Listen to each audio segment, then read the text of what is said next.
Welcome to part 4 of this Football Manager 2016 experiment where I've swapped all of the English leagues around. If you missed part 1 to 3, then maybe go and check them out first so you know what's happened so far in this mini FM16 experiment series. Thank you for all the support on the first 3 parts, it really does mean a lot. If you can continue to support the series and support my channel by hitting the like button, that would be much appreciated indeed. So in today's video I'm going less in depth in terms of each individual season. I've holidayed 5 more seasons, as you can see here. We're now in June 2027 and I'm just going to have a look at the last 5 years briefly and then look at more other things in depth like the clubs, players, that sort of thing. As you can see here, some of the big real life Premier League teams are doing rather well, and it's almost like a traditional top 4. Well, it is a traditional English top 4 that now remains in the Premier League. At the top of the Premier League you can see Man City, United, Chelsea and Arsenal, the top 4 this season, which is pretty boring. Some of you are probably a bit disappointed at the fact some of the smaller teams are starting to leak back down the divisions, I guess. But we still have the likes of Lowestoft high up there in 5th place, and Hemel Hempstead. Tranmere Rovers are doing very well on this save. Sheffield Wednesday in the Premier League doing very well. They're 10th now.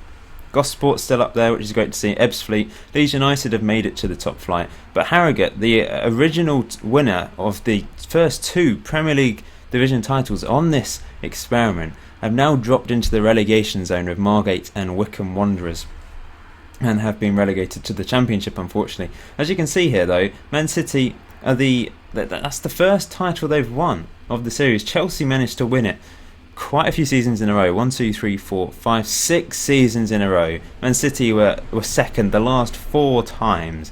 Man United also finished in second this year and third a couple of times. Hayes and Yeading, the only team to be in the top 3 in the last 5 seasons. So that's a little bit sad, I must say. I was hoping that some of these teams like Hemel Hempstead, Hayes and Yeading would survive a bit longer at the top of the division. The last time we saw one of them, when it was Lowestoft in 2020, and it doesn't look like they're going to win it anytime soon, because if we look at the best team, Lowestoft, this season, they're a 4-star continental rich team. They're certainly a very, very strong team. However, they've dropped off below some of the big hitters, and their stadium capacity is a lot smaller than the big hitters as well, unfortunately, which means they're not going to be getting as much money, I guess, that way. You can see Brendan Galloway still at the club. He's the captain now. He's turned into a really good player on this save, has 99 caps for England at the age of 31. He's had a remarkable career, actually, looking at him. Let's just have a look at some of the top teams. So Man City finished top this season under Michael Laudrup. We'll have a look at some of the best players on the game now. This is their best player, Luis Pimenta, a Portuguese player. Looks an exceptional talent in central midfield for them. They've got Harry Kane as vice-captain, still at the club at the age of 33 now, 113 caps and 61 goals for England. Let's just look at the England team then. They've got Paco Yemez in charge. They're second in the world rankings, so I will have a look at the World Cup, the last couple of World Cups, to see how they've done. But obviously they've been first for a while as well, you can see here, and doing really, really well on the international scene. But this is the most interesting thing, the top clubs in England. You can see traditional top 4 again, Chelsea, City, Man United, Arsenal. Then we've got Lowestoft and Gosport, but then it's Tottenham, Cambridge, Hemel Hempstead, Bishop Stortford, Tranmere. We've got some smaller teams in real life that have managed to remain high up the divisions on this save, which is really great to see, I must say. Finances wise, richest is Chelsea, then Man United, Arsenal, Man City, Tottenham, but then Lowestoft 280 million, Hemel Hempstead 213 million. They're doing pretty well as well, I must say. And you can see the top players, John Stones, Luke Shaw. So John Stones is at Chelsea now, and at the age of 33 is the best player in the country. Luke Shaw is the second best according to this list, but he's at Real Madrid now. He's been at Real Madrid for a long time on this save, moving away from England where it's been all muddled up. Man City have the next 2 best players, a regen with fantastic bushy hair, John Pike, aged 26, 66 caps for England. Started at Man United on this before moving to Lowestoft. Then they sold him for £31 million. Lowestoft very good in the transfer market on this save, I must say, signing some cheap players and selling them on for a lot of money. Raheem Sterling still on here as well, 32 years old now, 128 caps for England. Has been at Man City the whole time, helped them back to the Premier League. And Steve Greenwood, a regen, is the next best. Plays for Margate, aged 27. Looks like a decent player. Let's have a look at him. Started at Everton on this. Be interesting to see some of the teams like Margate. How are their youth academies? Are they any good? If we go to the facilities, for example, they've only got basic youth recruitment, basic junior coaching, average youth facilities.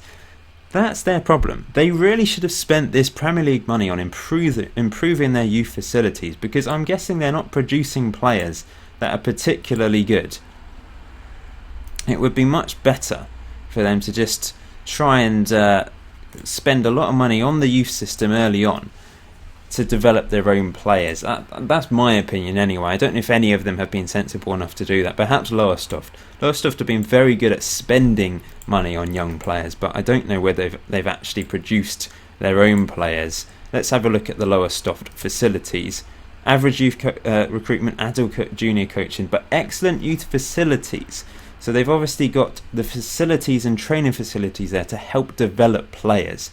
It's just a question of actually trying to develop the players from scratch and finding the players from scratch to break into that first team. I just have a look at the Lowestoft team here. See, obviously there's going to be a lot of names here that you don't recognise because they are regens, but they've got Chalobah, for example, in the team.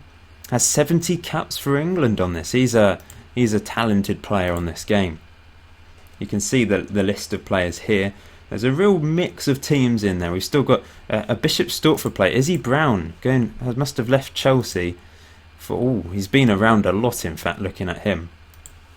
But he's got 4 caps for England. Nothing spectacular there, but has managed to break into the England team, and that's what counts. James Ward-Prowse still at Ebbsfleet. At the age of 32 now, moved to Ebbsfleet for £22 million in 2018.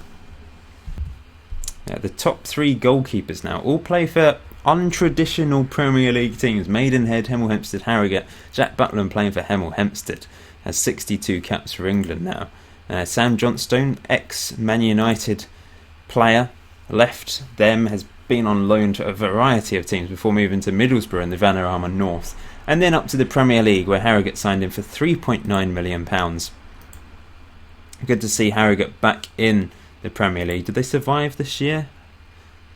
18th. They got relegated this year, so they've turned into a little bit of a yo-yo team the last couple of years. But look who's in charge, Brendan Rodgers. I really want to see his journey, actually, out of interest. So because he was at where was he? So he was at Man City. That's where I remember him being. So when he was sacked by Man City manager by Man City, he moved to Margate for a year, then moved to Celtic for 3 years, but he's back in England now at Harrogate, but has managed to get them relegated in his first season in charge. So who was in charge of Man City? Laudrup, of course. So Man United have Steve Clarke in charge. Look at those moustaches. Cracking stuff. Oh, wow, that is exceptional, I must say. Austin Lowe. I've downloaded a regen hair pack, by the way, which is why there's more interesting and curious but fantastic hairstyles. This guy's American, and he's a really, really talented player by the looks of him. Signed from Los Angeles, went to Ebbsfleet for $8 million. That was his first stay in England before going for $22.5 million to Man United. So a lot of these teams, Lowestoft, Ebbsfleet, have turned into sort of transition clubs. They're finding players for cheap and selling them on for good profit margins to the big teams. You can see the top goal scorer this season. Just have a look at him. He's got a great beard. Ola Bergersen, a Swedish guy. Looks like a very, very good player as well. Eden Hazard is still featuring on the average rating list here. At the age of 36, he is still at Chelsea.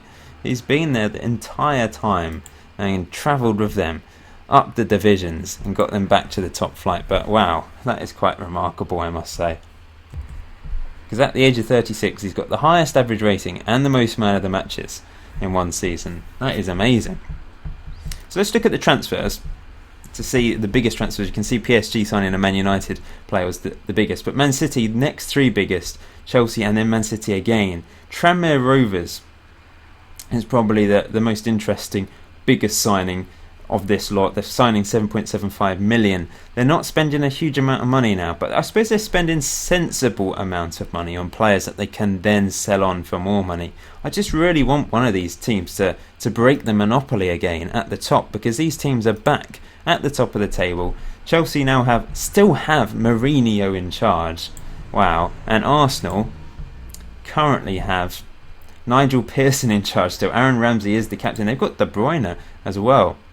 Ramsey's 36, but De Bruyne at Manchester City, at Arsenal, at the age of 35, has moved on. He went to Real Madrid for 15 million, then moved to Arsenal on a free. The reputation of the competition has certainly improved once again, because now 2 teams qualify for the group stage for the Champions League and 1 from the best place playoff. Then we've got a few Europa League places as well. It hasn't got back up to 4 places, but I think in time it will eventually get back up there. Stadium wise, biggest still Old Trafford. Interestingly, Man United have not expanded their stadium. In real life, in real life they probably will expand it, but on the game quite often if you just leave it as it is, it does get expanded over time. But because they obviously were lower down at the start of this save, getting less people turning up at Old Trafford, I suppose they haven't had the need to expand it. Tottenham did get that new stadium. Chelsea did expand theirs to 60,000. But other than that, there's not huge amounts of differences here. We've got Gosport building a stadium, 25,000 seater, which is great to see. Is that a new stadium for Cambridge? 25,000 seater Cambridge Stadium? I think so. So there are certainly, most clubs have either expanded their stadium or got a new stadium. You can see here, Wickham. They're playing at Vicarage Road at Watford at the moment. 22,000 seater. Hayes and Yedding, I think, built a new stadium called the Warren. Am I looking at this wrong? Yeah, they're playing at the Warren, 18,765. Got Neil Harris in charge. I was wondering if I was looking at that wrong for a moment. So going down to the Championship, we can see Sheffield United are back in the top flight. They've been up and down a couple of times. Carlisle United have also got promoted to the top flight, and Whitehawk have gone up with them as well via the playoffs. We've got the likes of West Ham and Liverpool in the Championship at the moment. Southampton 2, Millwall, Reading. Some of the Millwall have been in the Premier League on the save at one point or another. Norwich have just been relegated with Portsmouth and FC Halifax from the Championship. It really is a muddled up division now. It's great to see the variety of teams in this division. Weston-super-Mare doing pretty well. Yeovil high up as well, but not quite managing to get promoted. You can see the recent winners. Man United won it in 2022, but since then Maidenhead, Carlisle, Margate, Harrogate and Sheffield United. Some of these teams started in the Premier League, or have been in the Premier League, been relegated and gone back up again. So some of the yo-yo teams have definitely changed. So they've swapped round from perhaps teams like Watford, West Brom and those sort of teams to teams like Harrogate and Margate, who are going up and down between those two divisions. You may want to have a look at the stadium, so you can see West Ham have the Olympic Stadium, 54,000 seats, that's the biggest, but Liverpool playing at Dalglish Arena, but surprisingly it's only a 43,000 seater stadium, simply because they've had financial problems. They've been stuck in the lower leagues, meaning that they haven't had the need to get a 60,000 seater stadium like Spurs and Chelsea, who have increased or built a new stadium, where Liverpool have suffered on this save particularly.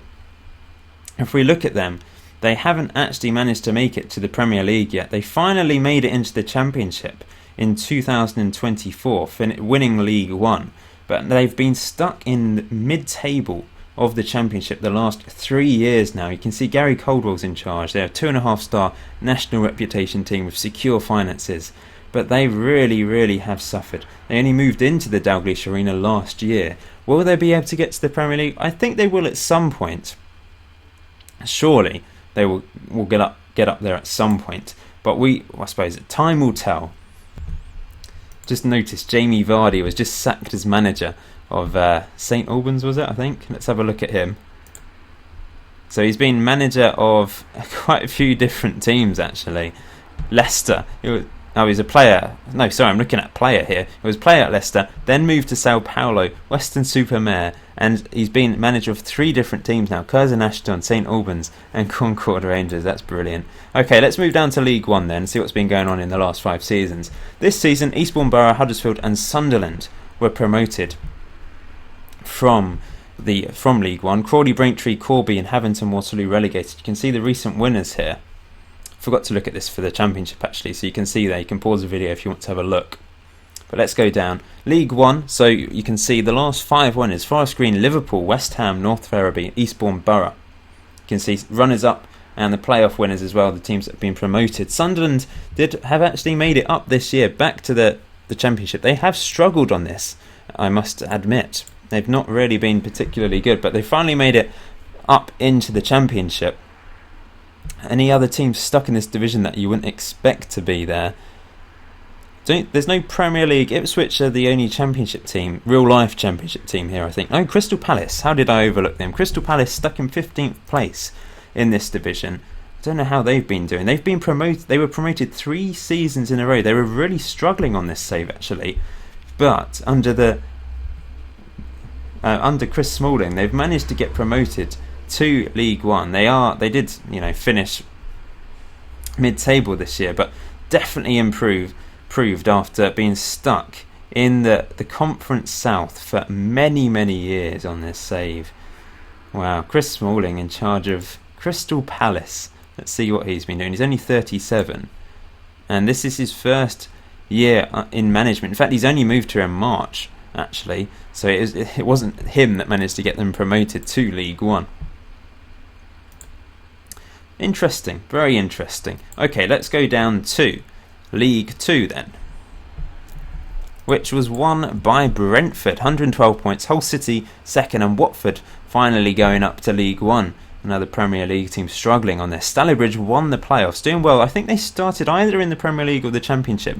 It's nice to see some of the teams that started there that have really struggled on the save, getting relegated quite a few times, actually being able to recover and get promoted back up, which is nice to see. It shows that they're not all going to suddenly drop all the way down to the Conference South straight away. Chelmsford, FC United, Bath, they've managed to survive League 2 quite a few times now. Lincoln and Gainsborough, the 2 teams relegated this year. You can see the recent winners, runners up, 3rd place and playoff winners. All of 4 of those will get promoted from League 2. So there's a real mix of teams in there. I've seen Norwich get promoted, Ipswich, Watford, but Braintree also going up, and Newport County going up as well. So it really is a good mix of different teams. So let's go down. Oh, I remember someone told me that they saw Ryan Giggs move to become manager of Chelmsford City at one point. So I just want to have a look at this. Yeah, here he is. They've been through a hell of a lot of managers on this, but Ryan Giggs, manager of Chelmsford City for 260 days. There's not been anyone that's lasted more than 2 years, I don't think. No one's even managed to last 2 years. Someone's lasted 17 days on it. Oh, it's a caretaker position, that's why. But still, that's quite funny, really. Good old Chelmsford City, surviving in League 2, just about. So, National League. Premier. Newcastle promoted finally. What has happened to them? Have they managed to get out of this division at all? No, they got promoted quite early on, 2018-19 season from the Conference North, or National League North, but they've been stuck in the top of the National League for a long time. Look at them. They've been incredibly unlucky, finishing second 3 times, and they've finally managed to win it this season under Sean Parrish.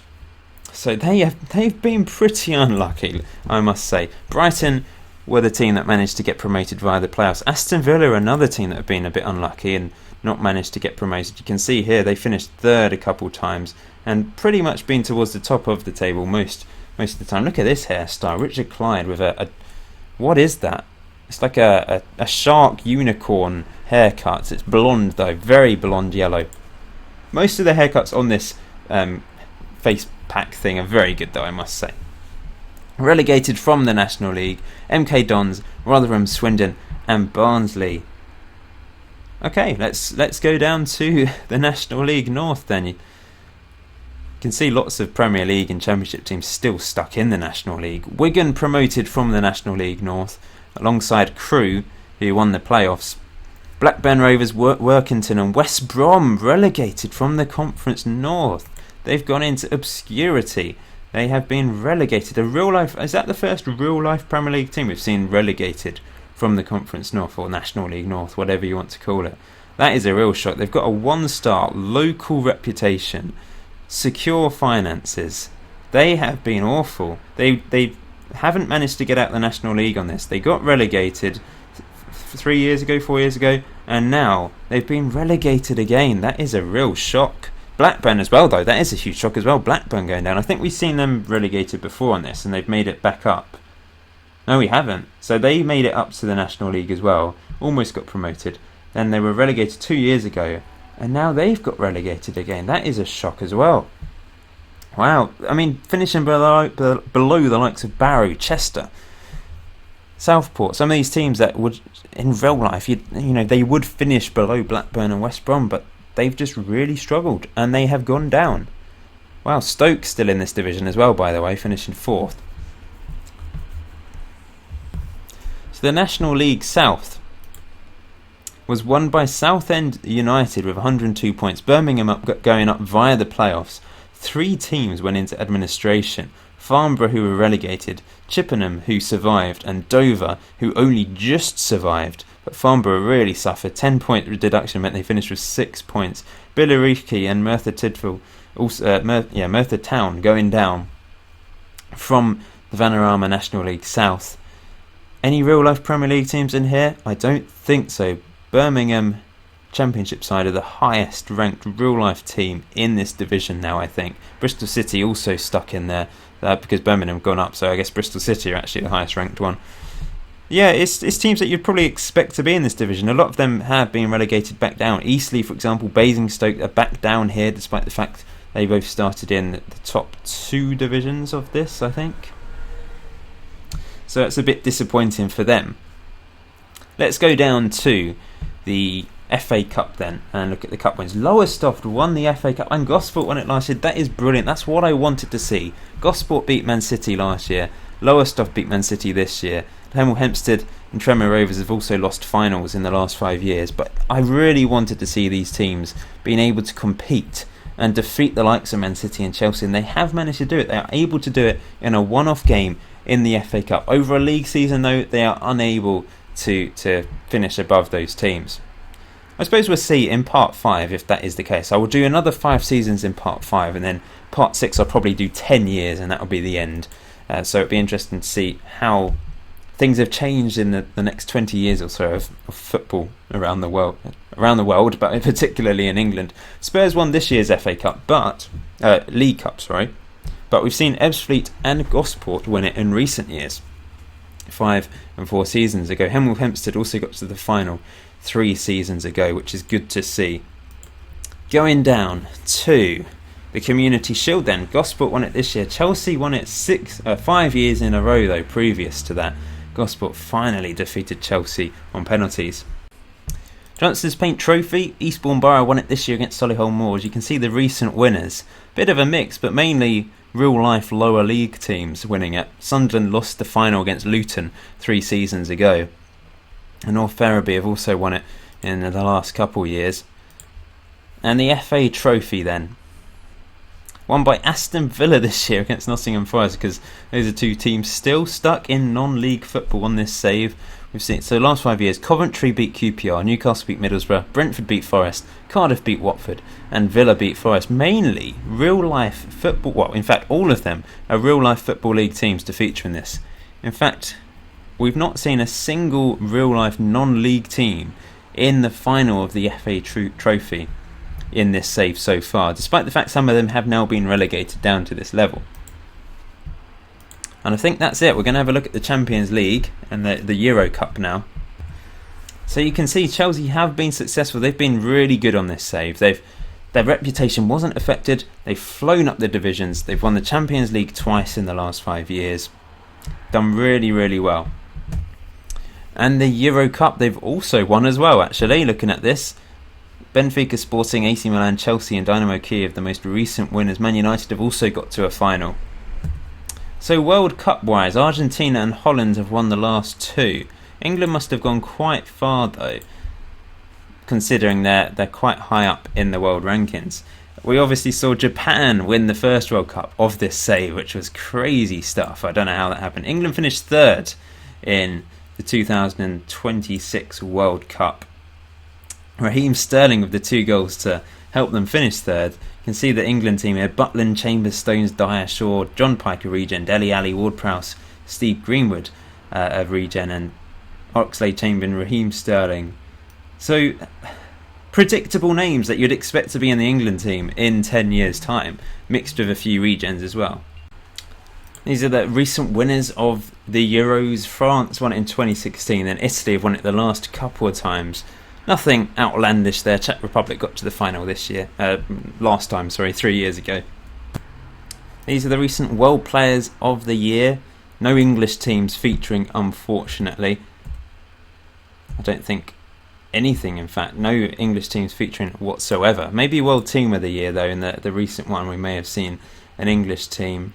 Chelsea, John Stones featuring, but yeah, the English leagues have certainly dropped off in producing or attracting the best players in the world, simply because of the strange things I've done to the database, I guess. Competitions-wise, it is back up to 4th in the world coefficient sort of thing. And cups-wise, I think FA Cup is quite high up the list, but not anywhere near the top, as you would expect. Let's look at the clubs then. Biggest clubs in the world: Barcelona, Madrid, Juventus. The biggest English club is Chelsea, then it's Man City. But if we go down, is there going to be Lowestoft on here? There they are, 4-star reputation team. They might feature on the finances still as well. Chelsea, richest club in the world now, then Man United. So despite the fact they started in the Conference North and South around about 12 years ago, 12 years later, they are the 2 richest clubs in the world despite that setback. That is quite impressive, I must say, considering the circumstances. Lowestoft, 28th richest club in the world. I think they were 25th in the last update. Hemel Hempstead up in 35th, £213 million. Hayes and Yedding, Gosport, Cambridge, Ebbsfleet, Leeds United up there now, Tranmere Rovers, Sheffield Wednesday, Wycombe, Harrogate, Maidenhead, Bishop Stortford, Liverpool are 91st despite being in the Championship. Those are all the English teams in the top 100 in the world. And these are the world rankings. So I think we'll end the video there, guys. That is part 4 over and done with. We've holidayed 5 years. You've seen the difference. The traditional top teams in England, the current top teams in England, are back to being the top teams in England on this save. Will that be the case in the next 5 years?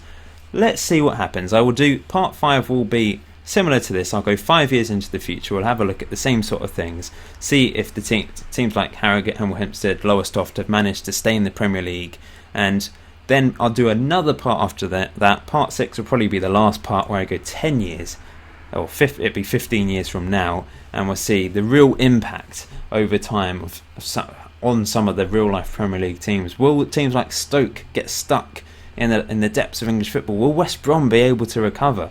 We will see, but it looks like Chelsea, Man City, Arsenal, Man United, possibly Tottenham as well, are going to dominate over the next few years. Will Liverpool be able to get back into the Premier League? I suppose that's something that you'll want to find out in part 5. Thank you for watching. Please hit that like button, leave your thoughts, leave in the comment section below, leave your anything that you spotted that was outrageous or funny in the comment section below as well. Subscribe if you're new to the channel, and I will see you in the next part or in a different video. See you soon, guys.